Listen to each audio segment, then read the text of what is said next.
بسم اللہ الرحمن الرحیم۔ السلام علیکم ورحمۃ اللہ وبرکاتہ۔ ایک دن خلیفہ ہارون الرشید کے وزیر جعفر جب خلیفہ کے پاس آئے تو انہیں خاموش اور رنجیدہ پایا۔ جعفر نے خلیفہ کو دوبارہ سلام کیا مگر خلیفہ نے سر اٹھا کر بھی نہ دیکھا۔ جعفر نے پھر سلام کیا اور پوچھا کہ کیا بات ہے؟ خلیفہ اس قدر خاموش اور رنجیدہ کیوں ہیں؟ خلیفہ نے جواب دیا کہ کبھی کبھی میری ایسی ہی حالت ہو جاتی ہے کہ کسی سے میرا بات تک کرنے کو جی نہیں کرتا۔ اب تم آ گئے ہو تو کوئی اچھی بات کرو۔ جعفر نے کہا، آج آپ کے شہر میں گشت کرنے کا دن ہے۔ اگر مناسب سمجھیں تو لباس تبدیل کر کے شہر میں چلیں، اس طرح آپ کا دل بھی بہل جائے گا۔ خلیفہ تیار ہو گیا۔ دونوں نے اپنا لباس تبدیل کیا اور بھیس بدل کر محل کے خفیہ دروازے سے نکل کر شہر کی طرف چل پڑے۔ راستے میں ایک جگہ دیکھا کہ ایک نابینا اندھا فقیر کھڑا ہے۔ یہ دونوں اس کی طرف بڑھے۔ فقیر نے آہٹ سن کر صدا لگائی، اللہ کے نام پر بابا کچھ خیرات ملے۔ خلیفہ نے ایک اشرفی نکال کر فقیر کے ہاتھ پر رکھ دی اور چلنے لگے۔ فقیر نے ان کا دامن پکڑ لیا اور بولا، جس طرح آپ نے اللہ کے نام پر مجھے یہ اشرفی دی ہے، اسی طرح ایک تھپڑ میرے منہ پر لگا دیجئے۔ خلیفہ ہارون الرشید یہ عجیب سوال سن کر بڑے حیران ہوئے اور آگے بڑھنے لگے، لیکن فقیر نے دامن نہ چھوڑا اور اصرار کرنے لگا کہ میرے منہ پر ایک چانٹا ماریے اور اگر یہ منظور نہ ہو تو مجھے آپ کی یہ اشرفی قبول نہیں، اسے واپس لے لیجئے۔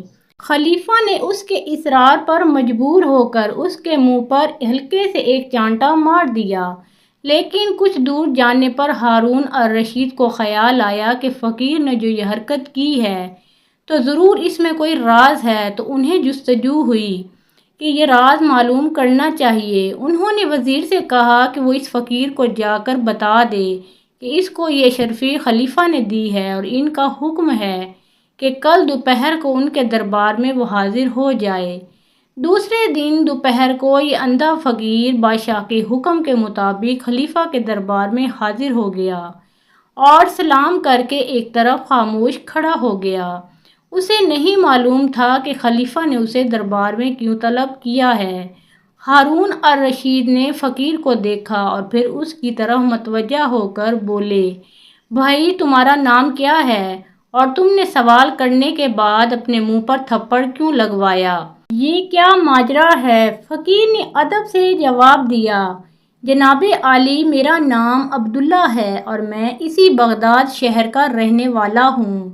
میرے باپ نے مرتے وقت جو روپیہ پیسہ چھوڑا تھا وہ میں نے فضول خرچی میں بہت جلد اڑا دیا اور تنگ دست ہو گیا۔ پھر میری بیوی نے مجھے سمجھایا اور میں نے اس کے کہنے پر 2 اونٹ خرید کر بار برداری کا کام شروع کر دیا۔ اللہ پاک نے اس کام میں برکت دی۔ رفتہ رفتہ میرے حالات بہتر ہوتے چلے گئے اور میں خوشحال ہو گیا۔ اب میرے پاس 80 کے قریب اونٹ تھے اور میرا کام چل نکلا تھا۔ ایک دن میں ایک سوداگر کا مال بصرہ کی بندرگاہ پر پہنچا کر بغداد واپس آ رہا تھا کہ راستے میں ایک جگہ سستانے کے لیے بیٹھ گیا اور اونٹوں کو بھی چرنے کے لیے چھوڑ دیا۔ کچھ دیر ہی گزری ہوگی کہ ایک درویش راہ چلتا آیا اور میرے پاس بیٹھ گیا۔ سلام دعا کے بعد ہم آپس میں باتیں کرنے لگے، ایک دوسرے سے واقفیت ہوئی، پھر ہم نے ساتھ کھانا کھایا۔ اسی دوران میں درویش نے مجھ سے کہا کہ اس جگہ کے قریب جو پہاڑی ہے اس میں اتنا بڑا خزانہ ہے کہ اگر تم اسے اپنے سارے اونٹوں پر لاد دو تب بھی وہ کم نہ ہو۔ یہ سن کر مجھے لالچ آیا اور میں نے کہا کہ یہ خزانہ مجھے دکھائیے۔ درویش نے کہا کہ میں اس شرط پر تمہیں یہ خزانہ دکھا سکتا ہوں کہ تم اپنے آدھے اونٹ مجھے دے دو۔ میں نے دل میں سوچا کہ اپنے 80 اونٹوں میں سے 40 اونٹ اس کو دے دوں تو بھی 40 اونٹ میرے پاس بچیں گے۔ خزانے سے بھرے یہ 40 اونٹ بھی میری کئی پشتوں کے لیے کافی ہوں گے۔ اتنا بڑا خزانہ 40 اونٹوں کے بدلے مل رہا ہے، یہ سودا برا نہیں۔ یہ سوچ کر میں نے درویش کو کہا کہ مجھے آپ کی شرط قبول ہے۔ اس پر درویش نے مجھ سے کہا کہ میں اونٹوں کو لے کر اس کے پیچھے پیچھے چلوں۔ ہم تھوڑی ہی دور چلے ہوں گے کہ ایک پہاڑی کا درہ نظر آیا۔ درہ چونکہ بہت تنگ تھا، اس لیے اونٹوں کو ایک قطار میں کر کے میں درویش کے پیچھے پیچھے اس درے میں داخل ہوا۔ کچھ دور چلنے کے بعد درویش رک گیا اور کہنے لگا، ہم خزانے تک پہنچ چکے ہیں، اونٹوں کو یہیں بٹھا دو۔ میں نے اس کے کہنے پر اونٹوں کو بٹھا دیا، پھر وہ مجھے لے کر آگے چلا۔ چند قدم چل کر اس نے لکڑیاں جمع کر کے آگ جلائی اور آگ پر کوئی خوشبودار سفوف چھڑک کر کچھ پڑھنے لگا جسے میں نہ سمجھ سکا۔ کچھ ہی دیر کے بعد اچانک زمین لرزنے لگی اور ایک جگہ سے زمین پھٹ گئی۔ جس جگہ یہ زمین پھٹی وہاں ایک عالی شان دروازہ نظر آیا۔ درویش نے مجھے اشارہ کیا کہ آؤ، پھر ہم دونوں اس دروازے کے اندر داخل ہو گئے۔ عالی جناب، جب میں اندر گیا تو میری آنکھیں پھٹی کی پھٹی رہ گئیں۔ ہر طرف ہیرے جواہرات اور اشرفیوں کے انبار لگے ہوئے تھے۔ میں نے خزانے کو دیکھتے ہی لالچیوں کی طرح جھپٹا اور یہ زر و جواہر اپنے اونٹوں پر لادنا شروع کر دیے۔ جب تمام اونٹ بھر گئے اور ہم واپس جانے کے لیے دروازے سے نکلنے لگے تو درویش نے چاندی کی ایک ڈبیا ایک صندوق سے نکالی اور مجھے دکھا کر اپنی جیب میں رکھ لی۔ اس کے بعد اس نے پھر کچھ پڑھنا شروع کیا جس کو میں نہ سمجھ سکا۔ ہم ابھی دروازے سے نکلے ہی تھے کہ زمین ہلی اور پھر خزانے کا دروازہ خود بخود بند ہو گیا۔ ہم پھر اسی درے میں پہنچ گئے جہاں سے گزر کر آئے تھے۔ درے سے نکل کر درویش اپنے 40 اونٹ لے کر ایک طرف کو چلا اور میں اپنے باقی 40 اونٹ لے کر بغداد کی طرف روانہ ہوا۔ اے خلیفہ، میں اب کچھ قدم ہی چلا ہوں گا کہ میرے دل میں اچانک خیال آیا کہ بلا وجہ میں نے 40 اونٹ اس درویش کو دے دیے۔ اگر یہ بھی میرے پاس ہوتے تو کتنا بڑا خزانہ میرے پاس ہوتا۔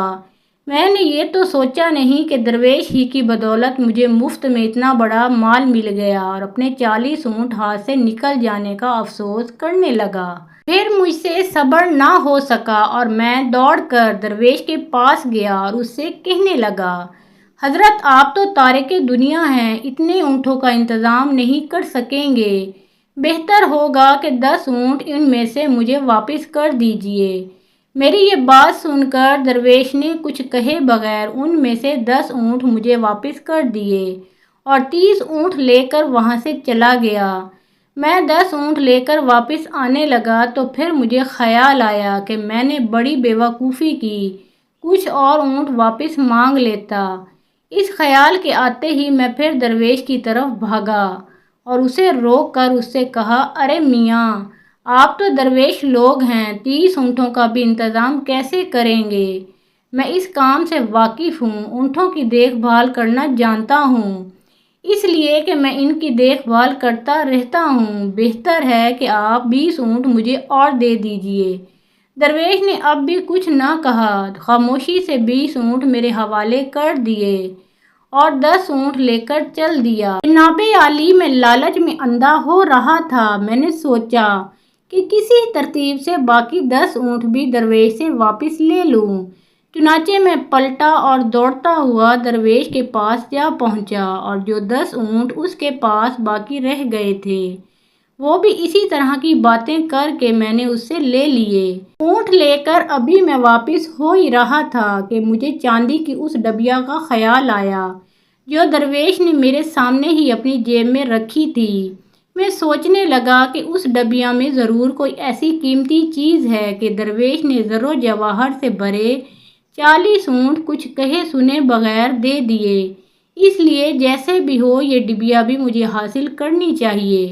میں نے درویش سے چکنی چپڑی باتیں کر کے اور اس کی خوب تعریف کر کے اس سے التجا کی کہ وہ یہ ڈبیا بھی مجھے دے دے، مگر درویش نے صاف انکار کر دیا۔ اس کے انکار کرنے سے مجھے اور بھی یقین ہو گیا کہ اس ڈبیا میں زر و جواہر سے بھی بڑھ کر کوئی قیمتی چیز ہے۔ افسوس بادشاہ سلامت کہ لالچ نے میری آنکھوں پر پردہ ڈال دیا تھا اور بدقسمتی میرے دروازے پر دستک دے رہی تھی۔ شاید در بدر کی ٹھوکریں کھانا اور بھیک مانگنا ہی میری قسمت میں لکھا تھا کہ میں نے زر و جواہر سے بھرے 80 اونٹوں کی پرواہ نہ کی اور اس ڈبیا کو حاصل کرنے کے لالچ میں دیوانہ ہو گیا۔ میں نے درویش کو دھمکی دی کہ اگر اس نے یہ ڈبیا میرے حوالے نہ کی تو میں زبردستی اسے چھین لوں گا۔ درویش نے جب یہ دیکھا کہ میں ڈبیا لیے بغیر واپس نہیں جاؤں گا تو اس نے وہ ڈبیا جیب سے نکال کر میرے حوالے کر دی اور ایک طرف چل دیا۔ میں نے اسے روکا اور کہا کہ تم نے ڈبیا تو دے دی مگر اس میں ہے کیا، یہ بھی تو بتاتے جاؤ۔ درویش نے جواب دیا کہ اس میں ایک عجیب قسم کا سرما ہے، اگر اس سرمے کو دائیں آنکھ میں لگاؤ تو زمین میں دفن ساری دنیا کے خزانے نظر آ جاتے ہیں۔ میں یہ سن کر بہت خوش ہوا اور میں نے درویش سے کہا کہ وہ یہ سرما میری دائیں آنکھ میں لگا دیں۔ پہلے تو درویش نے انکار کیا، پھر جب میں نے اصرار کیا تو اس نے ڈبیا میں سے سرما دانی نکال کر ایک سلائی سے جو سرما دانی کے ساتھ رکھی تھی سرما میری دائیں آنکھ میں لگا دیا۔ سرما لگاتے ہی مجھے زمین کے پوشیدہ خزانے نظر آنے لگے۔ میں نے سوچا کہ ایک آنکھ میں سرما لگانے کی تو یہ تاثیر ہے، اگر دونوں آنکھوں میں یہ سرما لگا دیا جائے تو اور نہ جانے کیا کیا پوشیدہ چیزیں نظر آنے لگیں گی۔ چنانچہ میں نے درویش سے کہا کہ وہ میری بائیں آنکھ میں بھی یہ سرما لگا دیں۔ میری یہ بات سن کر وہ بولا کہ میں ایسا نہیں کروں گا، اس کی تاثیر الٹی ہے۔ اگر بائیں آنکھ میں تم نے یہ سرما لگوایا تو نقصان اٹھاؤ گے اور اندھے ہو جاؤ گے۔ میں نے سوچا کہ درویش جھوٹ بولتا ہے، بھلا ایک چیز ایک ہی وقت میں فائدہ اور نقصان کیسے دے سکتی ہے؟ اس میں ضرور کوئی بڑا فائدہ ہے جو یہ میری دوسری آنکھ میں سرما لگانے نہیں دے رہا۔ میں نے اس سے اصرار کیا کہ وہ میری بائیں آنکھ میں بھی سرما لگا دیں۔ درویش نہ مانا، میں اصرار کرتا رہا اور وہ انکار۔ آخر کار میں نے تنگ آ کر کہا اگر اس نے میری بائیں آنکھ میں سرما لگانے سے انکار کیا تو میں اسے جان سے مار ڈالوں گا۔ یہ کہہ کر میں اس کی طرف بڑھا تو وہ کہنے لگا اچھا اچھا ٹھیک ہے، اگر تم اس قدر ضد کرتے ہو تو میں تمہاری بائیں آنکھ میں بھی یہ سرما لگا ہی دیتا ہوں، مگر اس کا گناہ مجھ پر نہ ہوگا، تمہیں جو نقصان پہنچے گا اس کے ذمہ دار تم خود ہی ہوگے۔ میں نے کہا ہاں تم بس سرما لگا دو۔ درویش نے سلائی لے کر میری بائیں آنکھ میں بھی سرما لگا دیا۔ یوں ہی سلائی سرما لگنے کے بعد میری آنکھ سے نکلی، میری دنیا ہی تاریک ہو گئی، میں اندھا ہو گیا۔ میں چیخنے چلانے لگا اور درویش کو پکار پکار کر کہنے لگا کہ تم یہ سارے اونٹ، یہ سارا خزانہ، یہ ڈبیا سب کچھ لے لو اور بدلے میں بس میری آنکھیں، میری بینائی مجھے لوٹا دو۔ درویش نے جواب دیا اے لالچی انسان، افسوس کہ تو نے میری بات نہ مانی اور اس قدر لالچ کیا۔ اب جو مصیبت تجھ پر آئی ہے اس کا کوئی علاج نہیں ہے، تیرے لالچ نے تجھے اندھا کیا، اب ساری زندگی لالچ کی سزا بھگتتا رہے۔ درویش یہ کہہ کر اونٹوں کو ساتھ لے کر وہاں سے چل دیا اور بادشاہ سلامت میں وہیں روتا پیٹتا رہ گیا۔ میں نے اس سے ہر چند کہا اور بہت فریاد کی کہ وہ اتنی مہربانی تو کر دے کہ مجھے میرے راستے پر لگا دے تاکہ کسی آنے جانے والے قافلے کے ساتھ میں اپنے گھر پہنچ جاؤں، مگر اس نے میری ایک نہ سنی۔ اس کے جانے کے بعد میں کسی نہ کسی طرح گرتا پڑتا، ٹھوکریں کھاتا پہاڑی سے نکلا، رات بھر وہیں بھوکا پیاسا پڑا رہا۔ اگلے دن ایک قافلے کا وہاں سے گزر ہوا، انہوں نے ترس کھا کر مجھے بغداد لا کر چھوڑ دیا۔ اے خلیفہ، بس اسی دن سے میں بھیک مانگ کر گزارا کرتا ہوں۔ میں نے یہ عہد کر لیا تھا کہ جو مجھے بھیک دے گا اس سے میں یہ کہوں گا کہ خدا کے لیے ایک تماچا بھی میرے منہ پر مار دے کہ مجھے اپنے لالچ کی سزا ہمیشہ ملتی رہے۔ آپ نے مجھے جب بھیک دی تو میں نے آپ سے بھی یہی التجا کی، آپ میری خطا معاف کر دیں۔ خلیفہ نے نابینا فقیر کی کہانی سن کر کہا، واقعی تمہاری کہانی عبرت ناک ہے۔ لالچ کا انجام برا ہوتا ہے۔ خیر اب تم بھیک مانگنا اور تھپڑ کھانا چھوڑ دو، تمہیں کافی سزا مل گئی۔